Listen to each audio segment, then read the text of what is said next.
A lot of people will say that everything works best as a trilogy. After all, the Harisha in this season of Demon Slayer has 3 hot wives.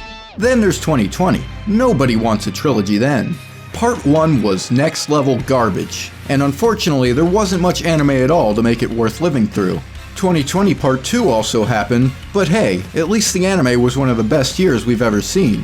And then 2020 Part 3 comes along and is like, how about an anime where a virus kills off the majority of the male population, aka What If COVID was written by the people who made High Guardian Spice.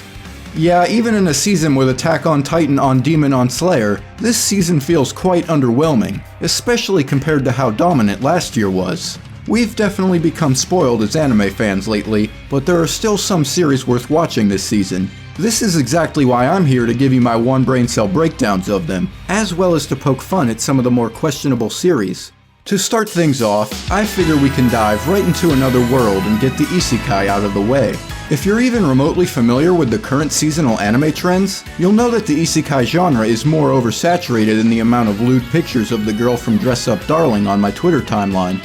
In an attempt to pretend that they're different, some of these isekai will present a cheap gimmick, but it will typically be done in a half-assed manner that doesn't actually approach the genre in any fresh or exciting ways. Like take Kenja no Deshi this season, where the main character who plays as an elderly great mage finds himself trapped in the game, but now instead as a young girl. He then proceeds to make claims that he is indeed that original great mage. I'm a dude playing a dude disguised as another dude! What? Every once in a while, however, there will be a show that does try to utilize the creative concept potential that the isekai genre gives to stories. Like if a guy and his guy best friend both get transported to another world, but one of them turns into a girl and then a naked goddess casts a spell that makes the one who remained a guy attracted to his best friend, and then the tips touch. But only technically one tip because one of them is a girl now. Is it gay or is it completely straight? Yes. No. Life with an ordinary guy who reincarnated into a total fantasy knockout is a bit like an isekai Kaguya-sama with the way the two main characters romantically interact with each other. So far, the humor and commitment to its premise are there, although it remains to be seen whether it can keep that up for a whole season. The end goal seems to be destroying the Demon Lord in order to return to normal, thus fixing the attraction. For their own sakes, they better hope it's not a semen demon. Speaking of semen demons, the ridiculous World's End Harem has plenty of them. This is because the premise revolves around Japan's attempt to repopulate the world after a virus reduced the male population on Earth down to just 5 guys. I'm not sure if this is secretly a PSA from Japan to encourage more sex because of their shrinking birth rates, or if it's actually a fast food ad, but maybe it's both because they can assure every girl in this show that 5 guys will fill you up. Alternatively, most of the women in this anime seem to get so horny over the sight of a guy that this might be a high schooler's project for a fake Axe deodorant commercial. This is one of those anime that really piques my degenerate curiosity, and my boner. Sure, the premise is whack, but I suppose that it's conceptually possible somehow? So my brain is like, well, what would it look like if it actually did happen? Granted, this is anime and borderline hentai, so it's more focused on appealing to my dick rather than having any sense of realism. Still, I enjoy watching the insanity play out, and it's giving me the exact sort of slutfest titty scenes that I expected, so can I really complain? What the hell is that? Crunchyroll, why would you censor an anime like this? Even the cliché light rays would have looked miles better. This looks like Missing Nose said this show wasn't Christian enough, so he corrupted its save data. And then this shot? Why did they need to make the censor this big? Is her pussy the whole fucking Totoro cat bus? Is she a giraffe girl from Interspecies Reviewers? It's a giraffe! I know anime openings are generally going to have much better animation than their actual show, but sometimes they can be a hint for the quality of what's to come. Then sometimes we'll get an anime like Girls Frontline this season, a futuristic show about cute android girls fighting wars for humans, where the opening is all, "Wow, this looks amazing! Such a nice perspective! No scope, baby! Hell yeah! I can't wait to see how the actual gunfights in this are!" And then it's all, cute girls do war crimes could be a fun watch. Unfortunately, this feels painfully bland. The lone thing that did interest me, however, was that the main girls are literally named after real-life guns, So yes, it is now possible for some nerd to shoot up a school with their waifu. And now I'm thinking I need something severely more wholesome. Slow Loop should do. It's simply about two girls getting to know each other through some peaceful, calming, relaxing fishing. It doesn't get more slice of life than this. This is the most wholesome slice of life that life has ever sliced. Oh my goodness! Hold on, let me fix that. There we go. This isn't my type of show, but if you're into series like Eurocamp, you might find it enjoyable. It also seems to be informative of a wide variety of fishing elements such as different types of bait, fish species, and what rods to use. But Redo of Healer already taught me that. Okay, now for something honest to God, actually wholesome. Akabe's sailor uniform is simply about a young girl breaking out of her countryside life and attending a prestigious middle school where she hopes to make a bunch of friends. Like Slow Loop should have been, this is very down to earth. This is truly the most slice of life anime that life has ever sliced. Is Dan Schneider directing this anime? Weird fetish shots aside, this has been more entertaining than I expected. The animation looks absolutely gorgeous. The way everything is drawn complements what's going on in the show so well. All the different mannerisms of the main girls give you a lot of detail about who they are as characters. There's nothing deep going on here, but it's some classic laid-back fun of cute girls doing cute things.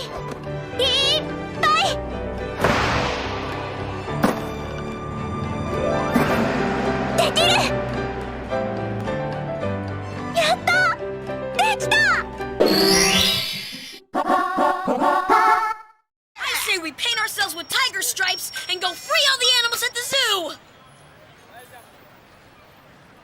Fine, Curly. We'll meet you there in an hour. Hooray!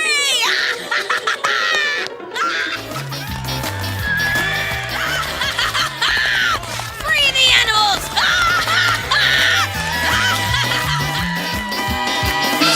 This animal insanity is just one of the crazy parts within the world of Sabikui Bisco, which so far seems like the most conceptually unique show this season. From the corrupt government with psycho bunny helmets to a man labeled as a mushroom terrorist, there's a lot of awesome ridiculousness to unpack. Even the giant crab is a character with a name. All of that exists under a post-apocalyptic Japan where much of the land has degraded into desert or rust. There's a lot of exposition and world building shown here through dialogue. For instance, people's bodies are also inheriting the rust. So the anime shows a scene of the Doctor main character going to a brothel where the girls are having a conversation about what led to the current state of the world. Then to display the nature of the rust infections, the Doctor checks on a few patients. I'm not here to check if you have herpes. I'm here to check if you have a rusty coochie. This rust is supposedly coming from giant mushrooms, some of which are being released by the so-called mushroom terrorist. This is all a misconception, as his mushrooms actually help heal the Earth back to a lively form. After a wild chain of events, he ends up teaming up with the Doctor. The two then decide to go on an adventure into the barren desert in order to find a legendary mushroom that holds the power to cleanse all of the rust on its own. All while convincing everyone that his own mushrooms aren't actually Bitcoin mining rigs. Every once in a while, a series will come out that's so painfully obvious as to who it's from that it doesn't even need to be asked. Well, unless you're this guy. Is it just me, or does the animation style and characters low-key remind you of Danganronpa? MAL Dickhead learns to recognize an art style. 2021. Colorized. Allow me to cut through those words! I had high hopes for this considering it was co-made by the guy who created Akadama Drive and a very familiar franchise, but unfortunately this felt like a massive strikeout. The characters have the personalities of rocks, and considering this is a futuristic baseball series, I was looking to see some flashy sports animation. Instead, the baseball footage is rather static, which makes it feel less like a game in the future and more like a game at the Special Olympics.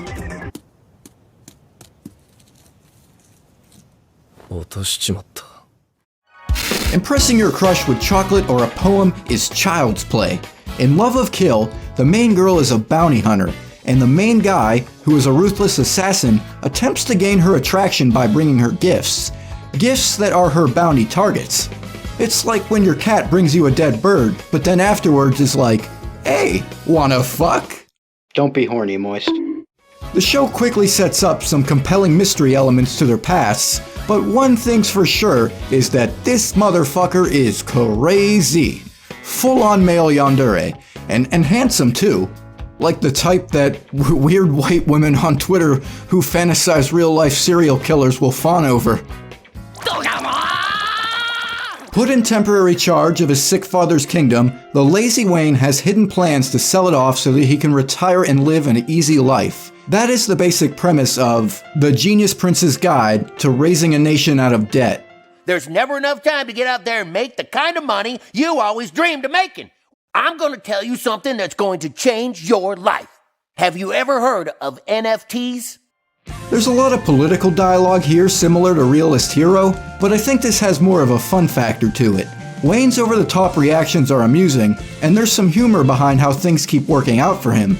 Before selling the kingdom, he desires to raise its value, but he keeps doing more good than intended, earning heavy praise from his people, and making his hidden goals harder than he imagined. 誠に感服いたしました。まさしく殿下のおっしゃる通り、狙うのならジラード金鉱山しかありません。問題よ。レールを切り替えて列車を脱線させ、乗客を犠牲にする。それともこのまま走らせて。Uh-oh, Nicholas. This train is gonna crash into these 5 people.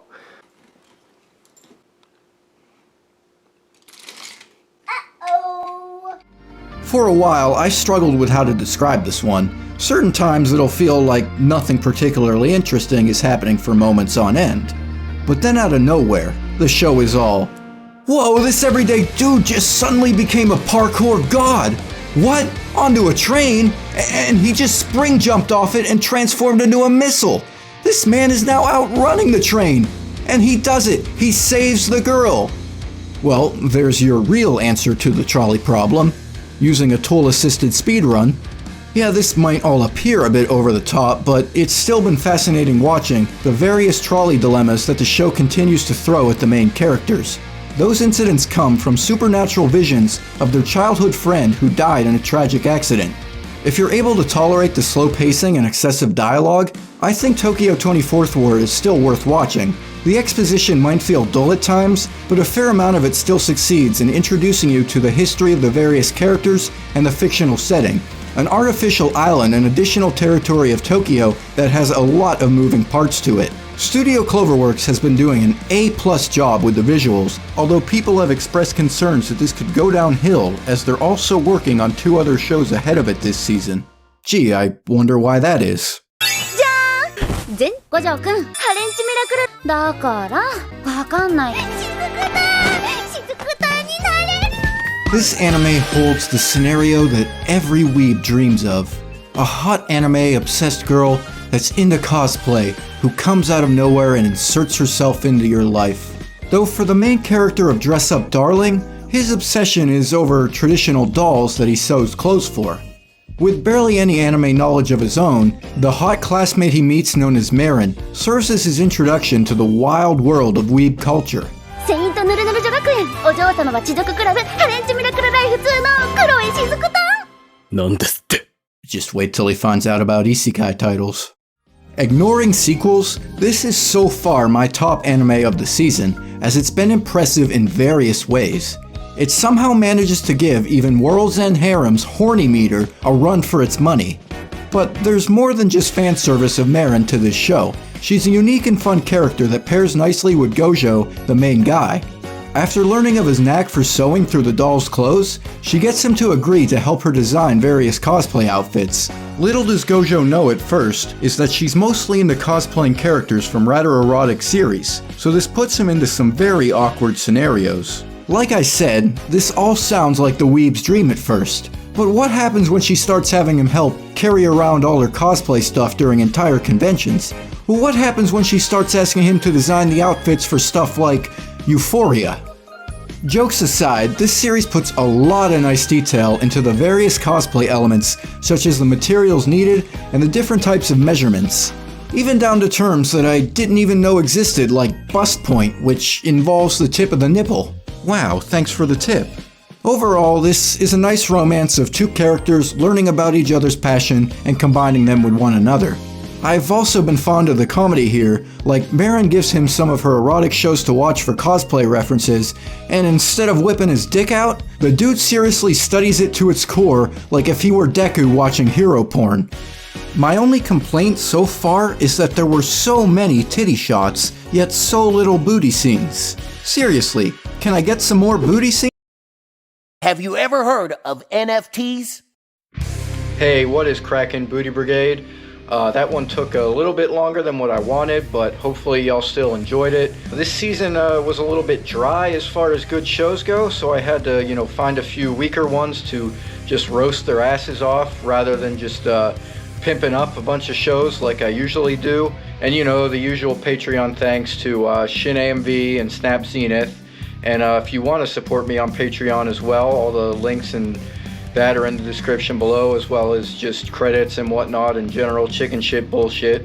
Smash all the buttons, holla holla get dollar, so I can afford an extra McDonald's cheeseburger and whatever, the usual. That's it for this time. Peace out, Booty Brigade.